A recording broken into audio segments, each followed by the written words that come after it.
Hello one and all. So I was asked in a previous video about how a player could find their weapon damage and their weapon's DPS. And I thought I could make a little video, not just explaining that, but explaining the overall combat mechanics and all the things that go into a weapon and one's choice for a weapon.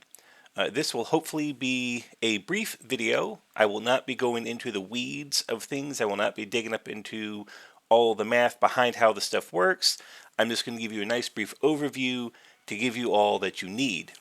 If there is anything that has any sort of deeper formulaic knowledge that I have pulled from, I will be putting those links to whatever various videos or posts those might be from in the description below. So if you do want that deeper dive into it, there should be something for you to dig into. So with that out of the way, let us begin. Alrighty, weapon damage is pretty straightforward. We have a very unfortunate Band of Bones fellow who we are going to use to help show what's going on. So weapon damage is pretty straightforward, and for our purposes, there's not a lot we need to know. Obviously, we have the weapon itself, and the weapon itself, its damage numbers are static. So everything else is going to be modifying those damage numbers. Because of that, that's why if I gave this foreign saber to Photo here, who has a whopping no stats, because I just recruited him to help demonstrate some things, he would hit nowhere near as hard with it as, say, Solomon here, who has nice big stats. So what we are looking at to increase our damage is the damage type. So we can see the foreign saber, it has a cutting damage of 2.64. and it has a blunt damage of 0.30. Now, the two things that are going to directly affect that will be our weapon skill itself, so our sabers, and for the cutting damage will be dexterity, and for the blunt damage will be strength. So if we make sure we are in combat, and I hover over my dexterity tab here down at the bottom left hand corner, it will pop up all that relevant information, and you can see currently we will be doing, I think it rounds up, so 61 damage for the cutting and 8 damage for the strength. So that is pretty straightforward. However, of course, you can see we are wearing some pretty heavy armor. We have a pretty big hit toward dexterity. So if I take off the offending armor pieces that are reducing our dex, so you see we're all good, and I will re-click, and I'll hover back over dexterity. You can see that number has gone up by a pretty good chunk. So when you're selecting the weapon you want to use, especially if you're going with a heavily cutting weapon and you're going to be boosting up your dex, it's also going to be a little bit important that you determine the gear you're going to wear and the purpose for it, because that can severely impact that particular damage each attack will deal.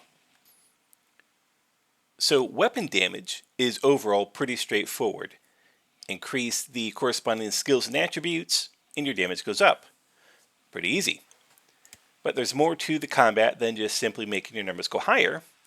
And one of those is, if you've noticed, when we're hovering over the dexterity, we have attack speed and block speed. And it's important we understand how that functions as well.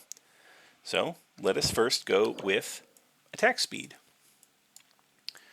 Now, the basis of combat here is that your melee attack goes against their melee defense, and if you roll high enough, then you hit. Then the mitigations of damage and all those things go in. Dodge is there as well in case the dodge after the missed block attempt. If you hit, then it rolls against the various mitigations. So think of it sort of like D&D, where you're rolling against armor class with your attack bonus to see if you hit, and that's sort of how that functions there. So that's one part of melee attack. The other part of melee attack, you'll see, is the frequency of attacks on opponent. So we have different things that are going into our attack speed. And attack speed is not so much how quickly you attack, but the speed of the animation itself. And now different attacks have different animation speeds. And that's kind of important to know when we are weapon selecting and so on and so forth. But that is going to reduce the speed of the animation itself, thereby, quote-unquote, more attacks. So we have melee attack. Weapon skill is only for the damage. We're also going to have our dexterity as well. You can see there that will affect that. Now strength also has an influence as well. So strength will be whether or not we can actually wield the weapon correctly. So the quick off the cuff to know if you have enough strength for the weapon is the weapon's weight multiplied by 2. Very straightforward off the cuff. However, where it gets a little more crazy is when we start getting into weapons that have a lot of blunt damage, such as the Jute here. So to really find out how much base strength we need, we take its blunt damage of 1.26, and we multiply that by 40, and that will give us the actual strength we need to wield that weapon without the strength penalty coming into play. Now that strength penalty can go all the way down to, I believe it's 47.5% increased animation speed. So if we look at poor Photo here, who I have given for this purpose a Paladin's Cross, which weighs a heck of a lot, and we can see, because I just recruited him for this, he has literally 0 strength. He's got nothing going on.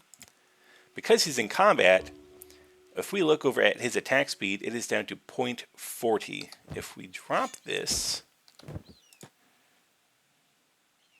0.68, we give him no katana, 0.68. So his there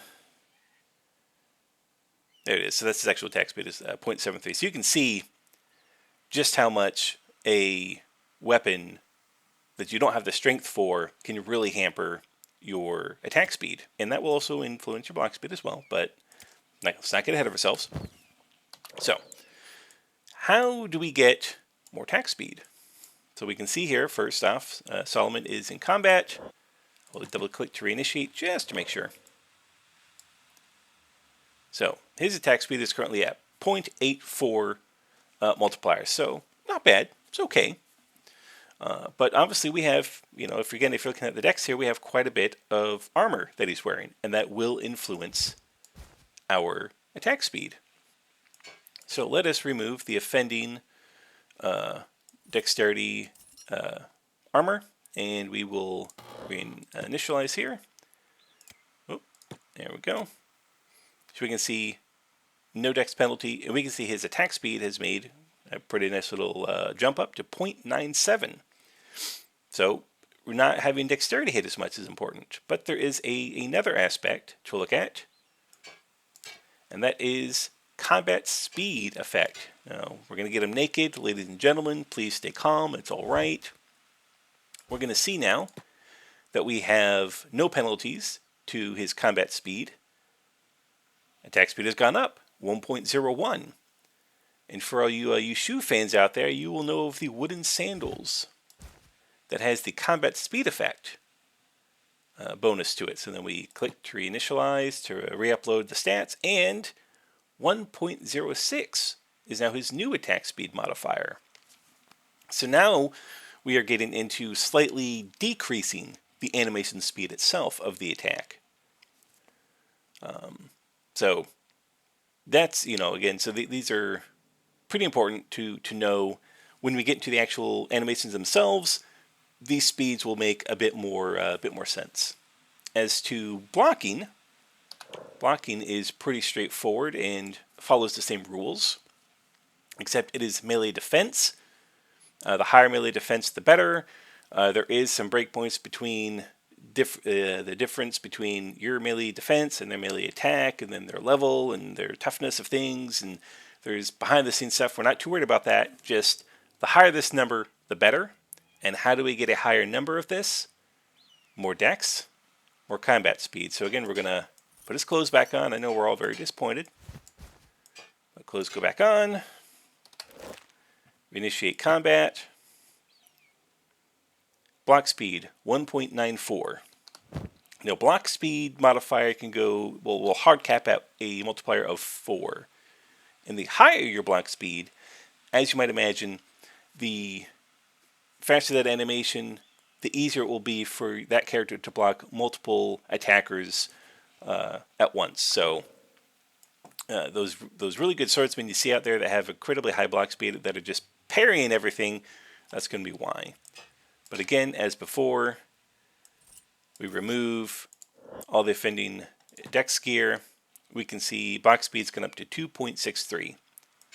We're going to remove the offending combat speed, reinitiate 2.74. Give him the sandals, reinitiate 2.88. So basically, your armor, especially the heavier you go, the trade-off in your blocking and your attack speed is that you're tankier. And when you're choosing your weapon, which is kind of what all this is about, you want to make sure that you are equipping yourself for their purpose.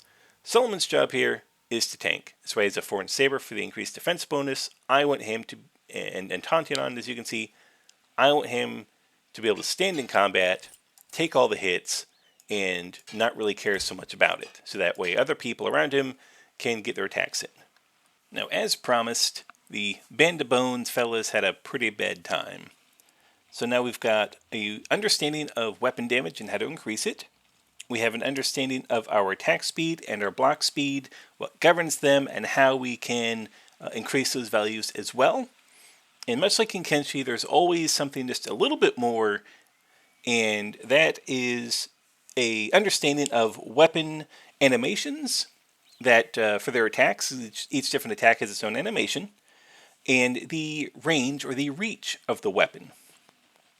So, if we take a look here, we're going to look at the weapon reach first, the range that they can reach out to, because that does tie in with the different animations as well, to a sort of a degree, but you'll see what I mean. So, let us look at the plank, the eponymous plank. You can see here that its little picture, its icon here, takes up the entire horizontal space in this thieves backpack. And we can see that the plank itself within that takes up every bit of space within that block. There is barely a pixel on either side.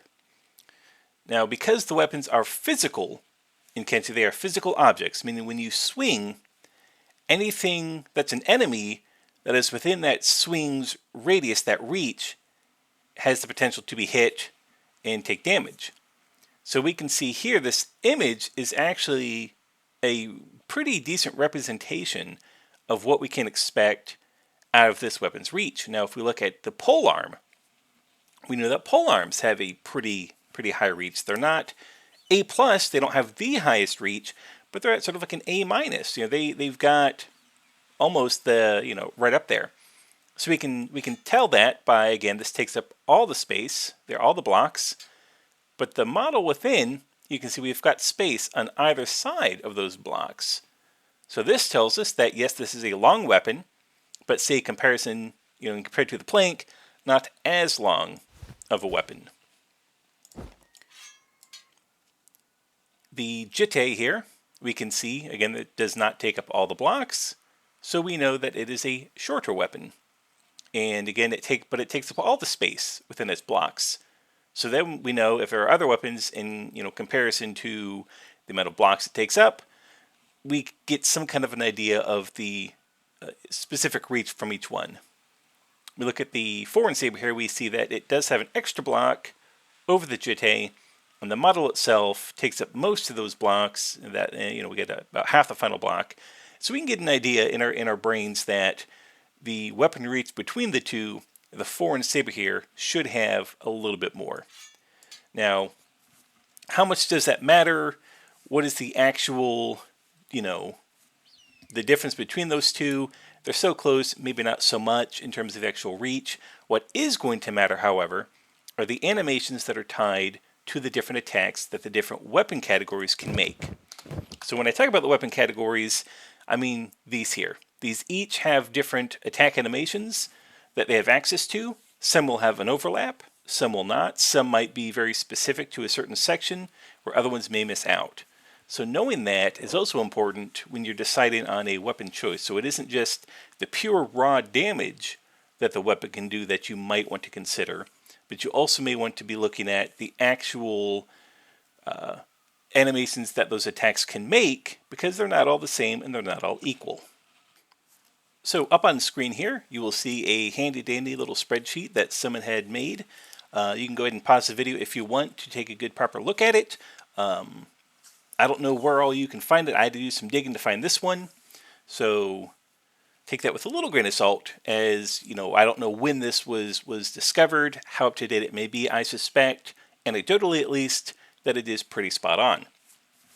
Now, you will see that, again, not all weapon categories get all the same attacks as the others. And that first attack is that nice little right to front sort of arcing swing. That's about a 90-degree angle that it will make.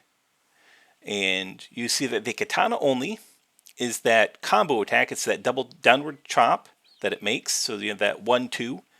And what is unique about that, other than the animation, is the damage. So the first swing is an 80% damage total, and the second follow-up swing is 60%. So if they hit on the same body part, you can kind of see just how damaging that can be. And obviously, if it starts splitting it up, depending on the target, that still may not be the worst thing ever. Then you have a pretty speedy downward attack, and then you have everyone's favorite, that big arcing baseball swing. And again, because everyone's right-handed, it's going to be from right to left on that swing. Now, I don't know the exact angle of that attack, if it's 120 degrees, if it's a full 180, it's somewhere in that particular ballpark of things.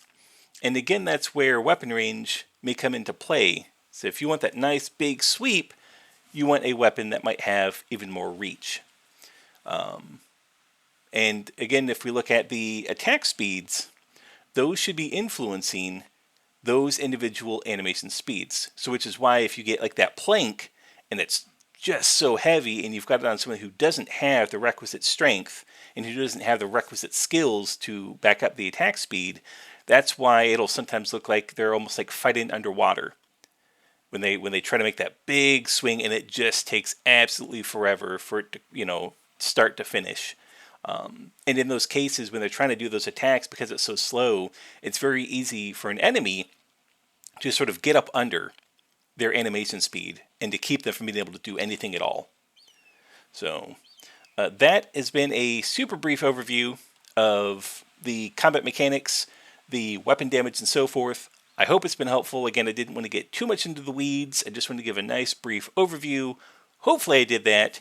And as usual, enjoy some Kenshi.